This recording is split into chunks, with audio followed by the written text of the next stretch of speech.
continuing my Christmas tree quilt this week. I kind of got down under the weather last week, as you can probably hear from my voice. But I thought I would make some little scrappy 3.5 inch blocks here. They kind of mimic the tree trunks in my trees. And what I'm doing is I'm just finding scrap strings and putting them together. And I know that most of you know how to string piece, but just in case there are some people out there that are just beginning, I'm just sewing 2 strips together, and I try not to use the same size of strip. That's how I'm kind of keeping it mixed up so that they don't look too samey. So I've got this. I have a 2-inch one here in the blue, and then I've got an 1.5 inch one there. Now here's another 2-inch one I'll put on the other side of the white one. And the other thing I'm trying to do is to sort of alternate lights and darks. So I'll have a sort of a white in the middle of these 2 darks here, and I'll just stitch them.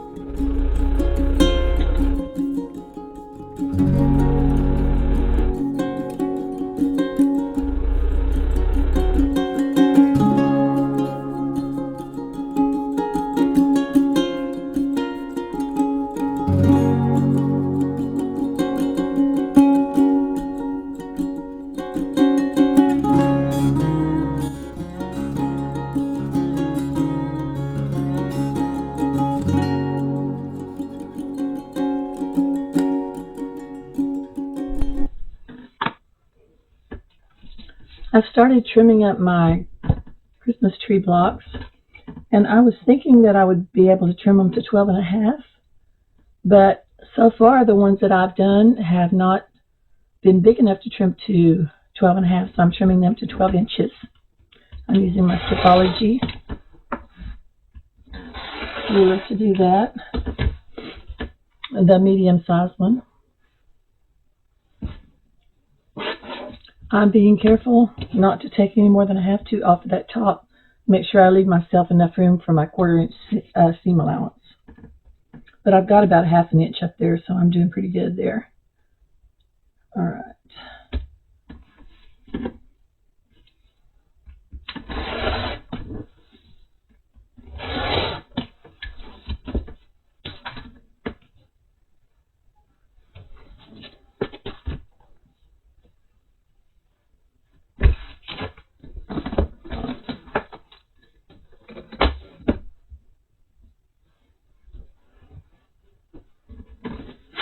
I've already pressed these, just needed to get them trimmed. And I'm looking at each edge of my farthest point on each side of my tree. And I'm trying to line that up at about the same on each side, which is about 1/4 inch. I would rather build it a little oversized like this when I'm working with scrap stuff, and then trim it, so I can make sure I'm going to have enough for what I'm doing.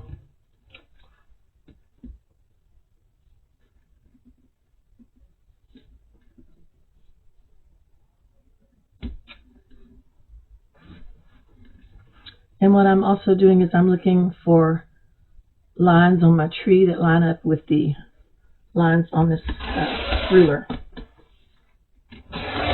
Cutting on the 0 line and the 12 line.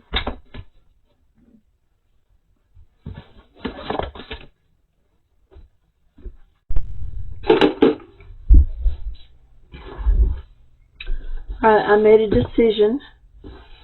Instead of alternate blocks, I'm just going with 3.5 inch sashings, and I'll use those scrappy cornerstones at each corner of my blocks.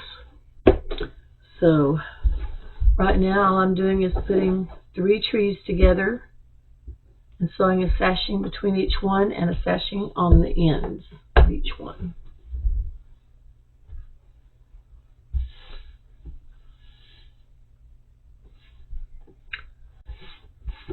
Okay, now this one's ready to sew onto the center one.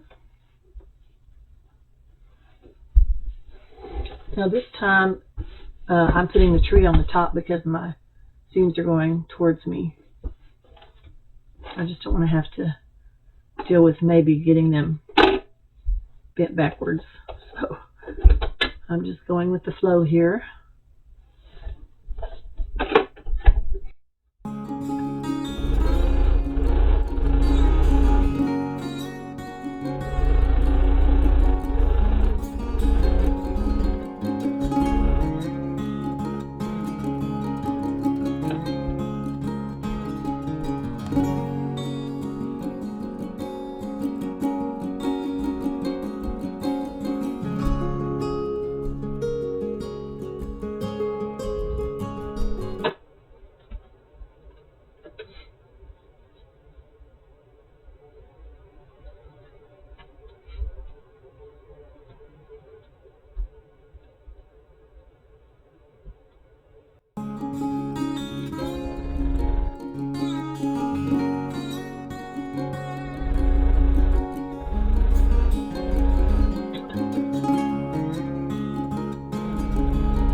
This is my last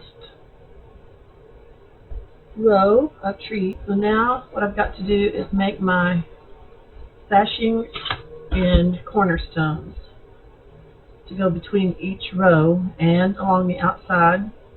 So it's going to look something like this.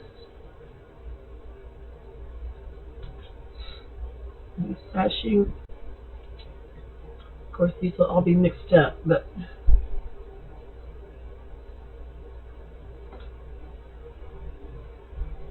so and they'll just keep going like that through all the rows.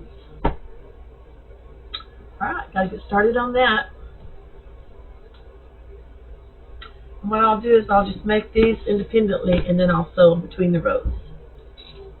These are 12 inches by 3.5 and these are 3.5 square.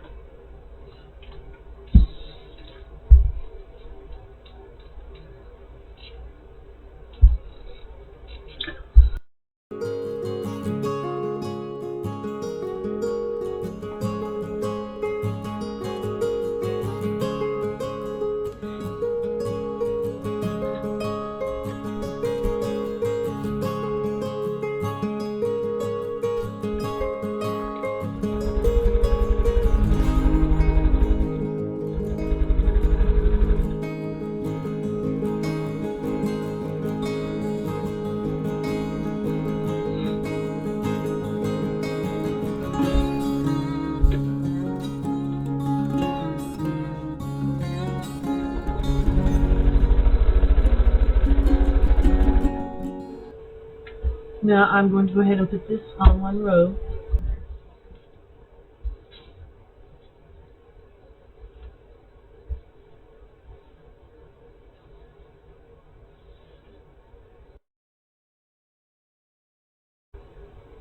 Now I will go ahead and clip these and nest my seams.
I think I will wait and take these to the ironing board to press them after I get all of the rows done and stitched on.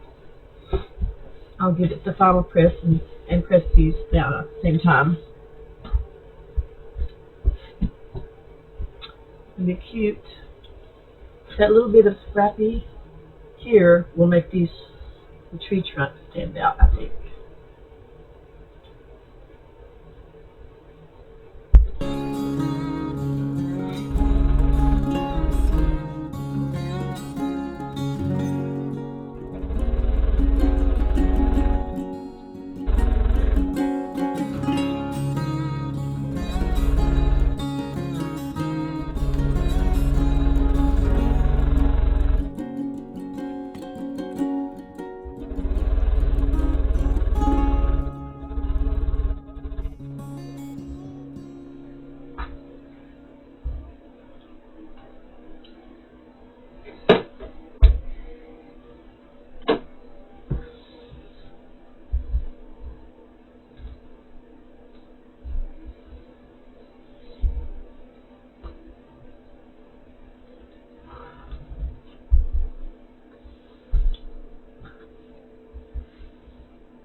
I love the way it turned out. All of the trees are different. And then of course we have the little scrappy trunks on the trees and the little scrappy cornerstones in between the sashings.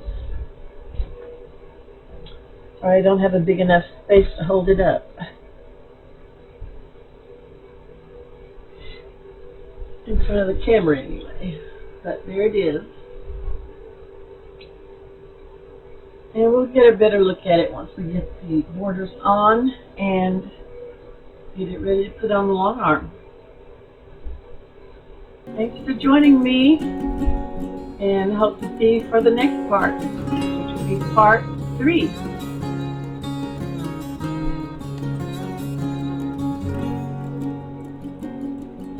Have a blessed week. Nancy at Sticky Quilting.